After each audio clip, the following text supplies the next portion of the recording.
From the quiet of his wood-paneled office in a suburb of Chicago, Dr. Daniel Moore often found himself reflecting on a truth that rarely made its way into the bright, sterile examination rooms of modern medicine. Outside, the seasons changed. But inside, the stories he had collected over 40 years in practice remained vivid. They were stories of well-intentioned care gone awry, of lives disrupted not by disease, but by the relentless search for it. He knew a secret that millions of American seniors, lining up for their annual checkups with dutiful trust, would likely never hear from their own physicians.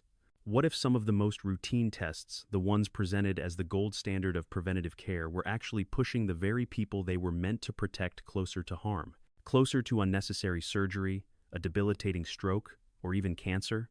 The thought was a heavy one, but it wasn't just a hunch. The science, buried in dense medical journals, was clear. Recent studies revealed a staggering statistic. Up to 37% of medical tests performed on seniors lead to treatments they never needed, resulting in complications or lifelong side effects. More shocking still was the revelation that an estimated 99% of people over 70 had no idea they were caught in this web of overtesting. One of these checkups, a scan marketed as a comprehensive look inside the body, was particularly insidious. Dr. Moore had seen the data. It was now implicated in causing up to 5% of all cancer cases in the United States, a figure on par with the risk from drinking alcohol every single day. You would never see this printed on a clinic brochure or displayed on a billboard. But tonight, as he reviewed the files of patients whose lives had been irrevocably altered, Dr. Moore felt compelled to share what he knew. These are the 5 checkups that, after the age of 70, can betray their purpose, and the science that proves it. 5. The fragile truth of a bone density scan. It begins with something that sounds utterly benign, a bone density scan. A quick, painless procedure with no needles, it promises peace of mind, a simple number to tell you if your bones are at risk. But Dr. Moore knew that past the age of 70, this test officially, a DEXA scan, often manufactured fear where none needed to exist. The scan measures bone strength to detect osteoporosis. Yet, in older adults, especially women, the results almost invariably show some degree of lower density. This isn't a sign of impending crisis. It's a natural part of aging, as inevitable as wrinkles or gray hair. But in a medical system geared toward intervention, this normal finding often triggers an aggressive response, a prescription for medications like bisphosphonates. These drugs promise to strengthen bones, but they carry a dark side, including rare but devastating side effects like osteonecrosis of the jaw, a condition where the jawbone literally begins to die, and severe esophageal irritation. The tragic irony, Dr. Moore knew, was that the benefit was often negligible. A landmark study in the Journal of the American Geriatric Society followed over 1,200 women over 70. It found that after 5 years, bisphosphonates reduced the risk of fracture by a mere 0.3%. For this minuscule gain, women were far more likely to suffer from digestive issues, inflammation, and ironically, brittle bones that would break in unusual ways. He would never forget Rose, a 76-year-old retired piano teacher from Evanston. Her fingers, though weathered, still danced across the keys with grace. She walked every day, had never suffered a fall, and felt strong. But after a routine DEXA scan showed osteopenia, a mild loss of bone density, not even osteoporosis, her doctor immediately put her on alendronate. 3 months later, Rose appeared in Dr. Moore's office, a shadow of her former self. Severe acid reflux made it painful to sit upright, and a strange, persistent pain throbbed in her jaw. She hadn't touched her piano in weeks. Dr. Moore took her off the medication immediately.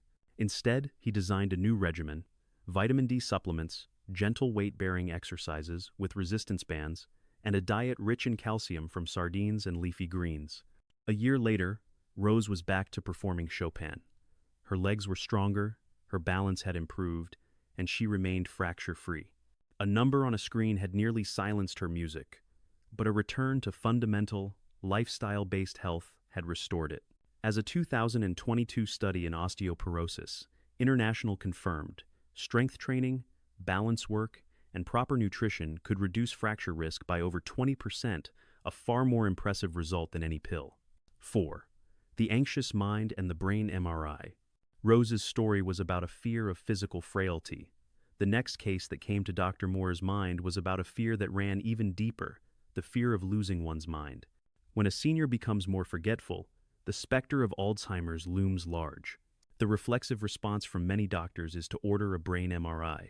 But here lies another uncomfortable truth. For mild age-related memory loss, an MRI rarely provides the clarity patients crave. In most people over 70, the scan simply shows what aging looks like. Slight brain shrinkage or small white matter spots, both perfectly normal. The problem is, once these abnormalities are found, they can trigger a terrifying cascade of more tests, more anxiety, and in some cases, even surgery procedures that don't improve memory and can make everything worse. In 2021, a review in Neurology Today examined over 3,000 MRI scans of patients aged 70 to 85 with mild cognitive complaints. A shocking 86% showed some form of abnormality.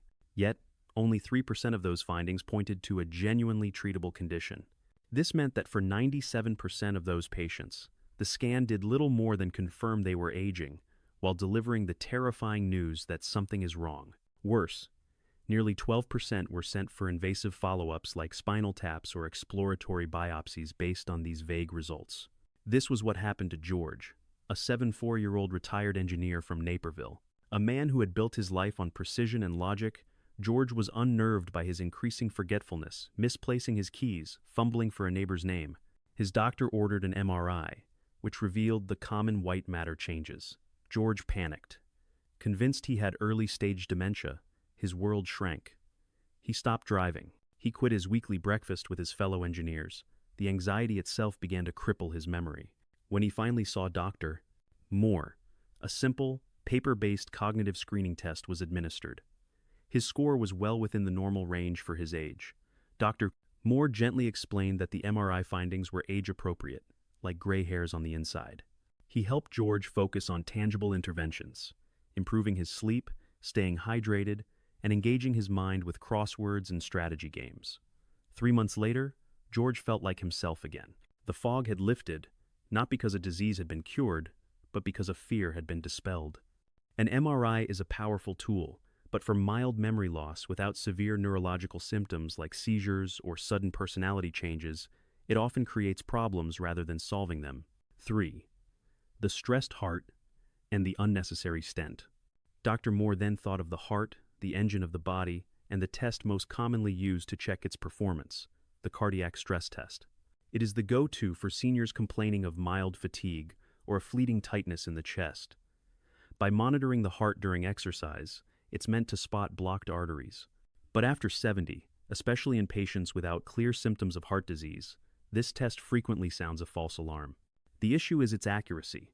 Studies show that in adults over 70, the false positive rate for stress tests can be as high as 40%. That means nearly half the time, the test suggests a problem that doesn't exist.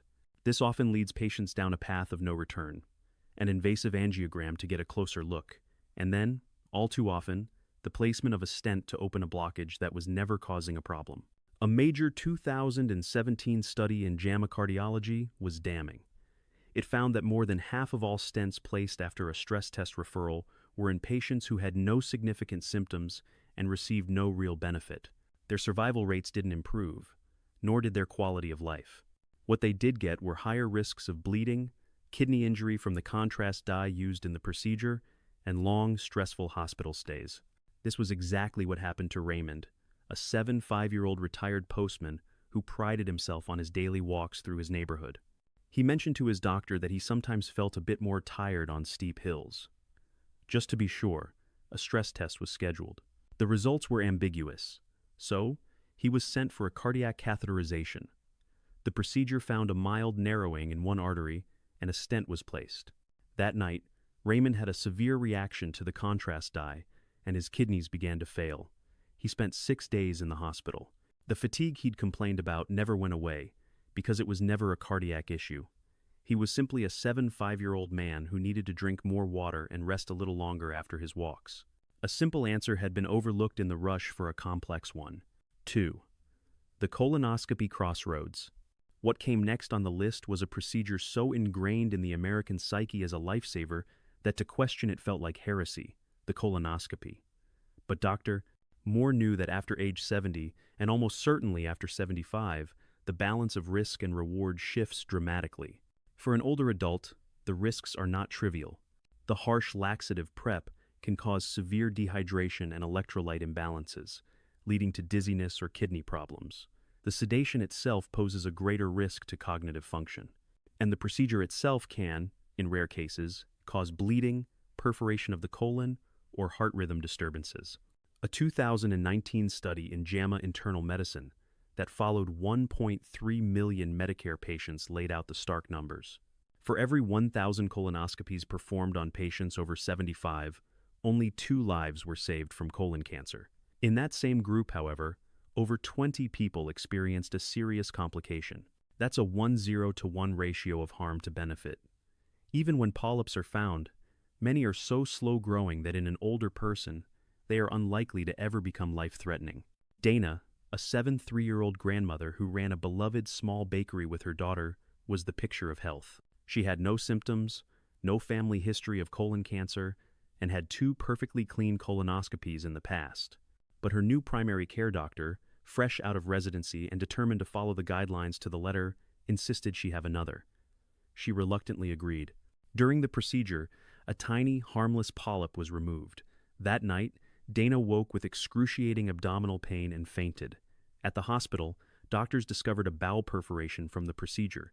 She spent 9 agonizing days in recovery, losing 10 pounds and the vibrant energy she was known for. She never fully regained her strength to work in the bakery again. The U.S. Preventive Services Task Force now recommends stopping routine screening at age 75 for most people. Safer, non-invasive options like the stool-based FIT test can be done at home and are highly effective at catching concerning cases without the associated risks. Dana's case was a tragic reminder that sometimes the relentless pursuit of prevention can destroy the very quality of life it aims to preserve. 1. The radiation risk of a full-body CT scan, and that brought Dr. Moore to the final, and most dangerous, test of all. It is marketed with the sleek promise of ultimate prevention, often as part of executive health packages, the annual full-body CT scan. It offers to catch cancer at its earliest stage. But this promise hides a terrifying truth. These scans subject the body to a massive dose of ionizing radiation, the equivalent of roughly 500 chest X-rays in a single session. While they can indeed find tiny abnormalities, most of these are harmless nodules, cysts, or calcifications that are simply signs of a life well lived. But the moment they appear on a screen, a red flag goes up. The patient is sent on a frantic journey of more scans, frightening consultations with specialists, and painful biopsies, all for something that was never a threat. The most shocking fact, one Dr. Moore often shared with his medical students, came from a 2023 modeling study in JAMA Internal Medicine. It concluded that the explosion in CT scan usage in the U.S. may now be responsible for up to 5% of all cancer cases. A test meant to find cancer is, in fact, causing it at a rate comparable to alcohol abuse. He thought of Marcus, a vibrant 80-year-old who taught martial arts to other seniors. As part of a senior elite checkup at a private clinic, he underwent a full-body scan. It found a tiny 3-millimeter nodule in his lung. This incidental finding set off a chain reaction. Marcus was referred to an oncologist, subjected to a PET scan, and finally, a needle biopsy. The result? Benign. It was nothing. But the biopsy had collapsed part of his lung. He was hospitalized and endured a grueling 2-month recovery. A man who had built his life on strength and discipline was left breathless and weak, all for a shadow on a screen. The American College of Radiology is unequivocal. Full-body CT scans should never be used for general screening in people without symptoms. The potential for harm vastly outweighs any proven benefit. It is, as Dr. Moore often said, like searching for a lost wallet with a bulldozer. You might find it, but the collateral damage is immense. As the night grew deeper, Dr. Moore leaned back in his chair. These 5 stories were not an indictment of modern medicine, which had saved countless lives, but a plea for wisdom. The most powerful tool in medicine is not a scanner or a scope. It is a thoughtful conversation.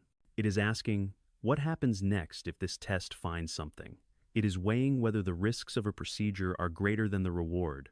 True prevention, he knew, begins not in a clinic, but with lifestyle. With staying active, eating well, sleeping deeply, and above all, being an active participant in your own health. Your time, your energy, and your well-being are too precious to be sacrificed at the altar of fear-driven screening. The wisest path forward is often the one that chooses caution over curiosity and honors the simple truth that sometimes less is truly more.